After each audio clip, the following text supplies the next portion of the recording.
Hi అండి. Hello, welcome back to our channel. నేను మీ శ్రీదేవి. అందరూ ఎలా ఉన్నారు? నేనైతే చాలా బాగున్నానండి. ఈరోజు నేనైతే తలకాయ మాంసం పులుసు ఎలా పెట్టాలో ఆ రెసిపీ అయితే మీ అందరితో షేర్ చేసుకోవాలనుకుంటున్నాను. అఫ్కోర్స్ అందరికీ వచ్చు, కానీ నా స్టైల్లో నేనైతే ఈ విధంగా పెడుతున్నాను. చూసేసేయండి.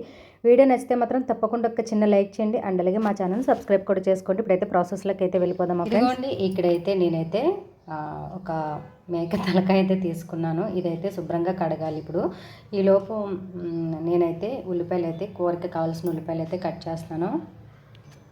ఇది తలకాయ మాంసం పులుసు కాబట్టి నేనైతే మీడియం సైజ్ ఆనియన్స్ అయితే ఒక 3 అయితే తీసుకుంటున్నానండి. ఈ 3 తీసుకుంటున్నాను. ఇవి కట్ చేసేసి మనం మిక్సీలో వేసి కచ్చపచ్చగా పేస్ట్లు అయితే పట్టుకోవాలి. ఇందులో 2 టమాటాలు కూడా యాడ్ చేసుకోవాలి. ఇదిగోండి ఫ్రెండ్స్, ఇక్కడ నేనైతే ఆనియన్స్ అయితే కచ్చపచ్చగా పేస్ట్లు అయితే చేసుకున్నాను. ఇప్పుడైతే మనం కూర ప్రాసెస్ అయితే చూద్దాం రండి. కుక్కర్ పెట్టుకున్నానండి, పెద్ద కుక్కర్ అయితే పెట్టుకున్నాను. ఇప్పుడు ఇందులో మనం కూరకు సరిపడగా ఆయిల్ అయితే యాడ్ చేస్తున్నాను.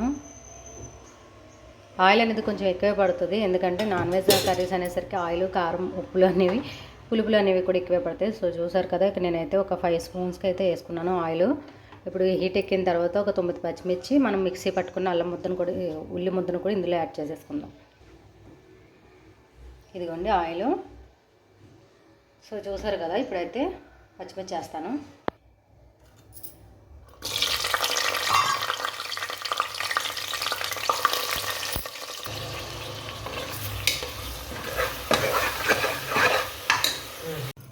మీడియం సైజ్ ఆనియన్స్ అయితే మిక్సీ వేసుకుంటున్నాను. ఇక్కడ ఈ 3 వేసుకుంటున్నాను. ఆల్రెడీ మనం ఆనియన్ పేస్ట్ వేసేసాం కదా. ఇప్పుడైతే టమాటాలు కూడా వేస్తున్నాం.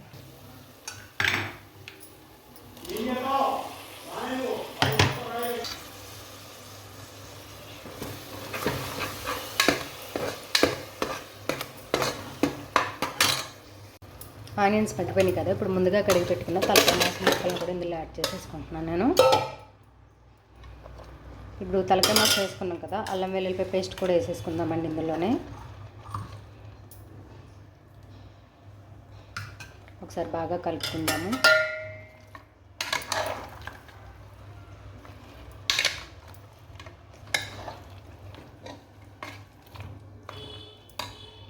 ఈ విధంగా కలుపుకోవాలండి. ఇప్పుడు తలకాయ మాంసం నుంచి వచ్చే వాసన అంతా పోయేంత వరకు హై ఫ్లేమ్లో పెట్టేసి ఒకసారి కుక్ చేసుకుందాము. ఇప్పుడు చిటికెడు పసుపు అండ్ అలాగే కూరకు సరిపడగా కారం ఎంత పడుతుంది, ఎన్ని స్పూన్లు పడుతుందో చూడండి. నేనైతే ఇక్కడ 3 స్పూన్స్కి అయితే కారం వేసుకుంటున్నాను.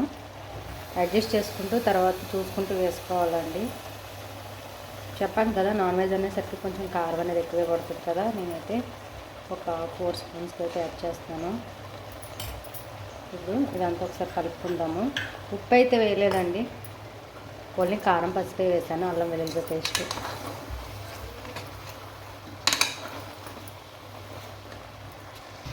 ఇప్పుడైతే కూరకు సరిపడగా వాటర్ అయితే యాడ్ చేసుకుంటున్నాను. ఇప్పుడు 3 విజిల్స్ అయితే పెట్టుకొని, కుక్కర్ పెట్టుకొని 3 విజిల్స్ వచ్చిన తర్వాత ఆపేసుకోవడమే.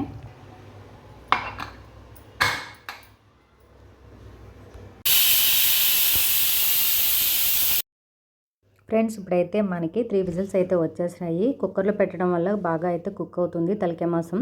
నార్మల్గా అయితే అంతగా ఉడకదండి, మనకి అసలు పీస్ లాగే ఉంటుంది. సో కుక్కర్లో పెట్టి 3 విజిల్స్ వేసేస్తే ప్రశాంతంగా ఉడికిపోతుంది. ఇక్కడ చూసారు కదా, నేనేసిన వాటర్ కూడా కరెక్ట్గా సరిపోయిందండి. కూరకైతే కర్రీలో కారం కూడా కలర్ఫుల్గా ఉంది, సరిపడగా ఉంది కారం కూడా. ఇంకా ఇక్కడైతే మనం అయితే చింతపండు గుజ్జు అయితే వేసుకోవాలి కదా. నేను ముందు చూపించాను కదండి, కొంచెం తలకాయ మాంసం పులుసు అనేసరికి కొంచెం చింతపండు గుజ్జు అనేది ఎక్కువే పడుతుంది. నేనైతే ఇక్కడ చింతపండు గుజ్జు అయితే తీసి రెడీగా పెట్టుకొని ఉంచుకున్న ఆ గుజ్జు అయితే ఇందులో యాడ్ చేసేసుకుంటున్నాను. సో చూసారు కదా, ఇప్పుడు చింతపండు గుజ్జు కూడా వేసేసుకున్నాం కదా. ఒకసారి అలా ఇలా కలిపి 10 నిమిషాలు ఉడకబెడదామండి. ఇప్పుడు ఇందులోనే నేను మసాలా పౌడర్, గరం మసాలా పౌడర్ ఉంటుంది కదా, ఓల్ గరం మసాలా పౌడర్, అదైతే వేసుకున్నా. ఓల్ గరం మసాలా అంటే చెక్క, లవంగ, ఇలాచి, ధనియాలు, జీలకర్ర అండి.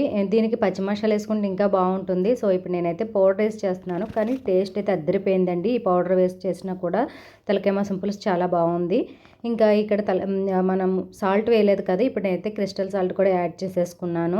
ముందు వేస్తే ఏంటంటే నాకు మటన్ అనేది ఉడకదేమో అనే డౌట్ అండి. అందుకని చెప్పేసి నేను ఎప్పుడూ కూడా మటన్లో లాస్ట్లోనే వేస్తాను.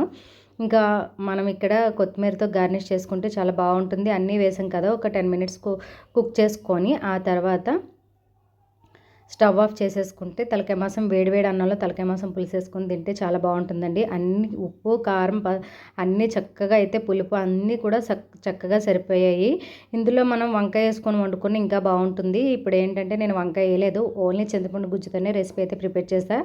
ఈ రెసిపీ కనుక మీకు నచ్చినట్లయితే తప్పకుండా కామెంట్ సెక్షన్లో కామెంట్ చేయండి. ఫ్రెండ్స్ ఆగండి ఫ్రెండ్స్, అన్నట్టు చిన్న లైక్ చేయండి. Thanks for watching.